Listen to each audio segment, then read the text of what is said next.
Hari Om. Welcome to wheel of fortune 1111 by Sharada. ಇದು general reading ಆಗಿರುತ್ತೆ. ಎಲ್ಲ ಝೋಡಿಯಾಕ್ ಸೈನ್ಸ್ಗೂ ಅನ್ವಯ ಆಗುತ್ತೆ. ಇವತ್ತು 3-3 ಪೋರ್ಟಲ್ ಇದೆ. ಯೂನಿವರ್ಸ್ ಕಡೆಯಿಂದ ನಿಮಗೆಲ್ಲ ಯಾವ್ದು ಮೆಸೇಜ್ ಬರ್ತಾ ಇದೆ ಅಂತ ನೋಡೋಣ. ಇದು 7 ಆಫ್ ಕಪ್ಸ್ ಎನರ್ಜಿ ಬರ್ತಾ ಇದೆ.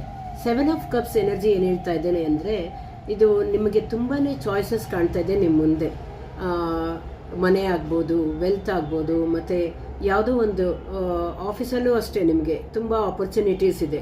ಈ ಕೆಲಸನ ಆ ಕೆಲಸನ ಅನ್ನೋ ಒಂದು ಗೊಂದಲದಲ್ಲಿದ್ದೀರಾ. ಒಂದು ಕಡೆಗೆ ಇಲ್ಲಿ ಏನು ತೋರಿಸ್ತಾ ಇದೆ ಅಂದರೆ, ನೀವು ಎಸ್ಕೇಪ್ ಆಗೋ ಒಂದು ಈ ಚಾಯ್ಸು ಆ ಚಾಯ್ಸು ಅನ್ನೋ ಒಂದು ಥಿಂಕಿಂಗಲ್ಲಿ ನೀವು ಎಲ್ಲ ಇದೆ, ತೃಪ್ತಿ ಇಲ್ಲ, ಆ ಒಂದು ಸಿಚುಯೇಷನಲ್ಲಿ ಇದ್ದೀರಾ. ಇದಕ್ಕೇನಾದರೂ ನೀವು ಎಸ್ ಆರ್ ನೋ ಕಾರ್ಡ್ ಅಂತ ಕೇಳ್ತಾ ಇದ್ದರೆ, ಇದು ನೋ ಕಾರ್ಡ್. ಇದು ನೀವು ಪರ್ಫೆಕ್ಟಾಗಿ ಚಾಯ್ಸ್ ಮಾಡಬೇಕಾಗತ್ತೆ. ತುಂಬ ಚಾಯ್ಸಸ್ ಇರೋದ್ರಿಂದ ತುಂಬ ಗೊಂದಲ ಆಗಿದ್ದೀರಾ. Good day. Thank you.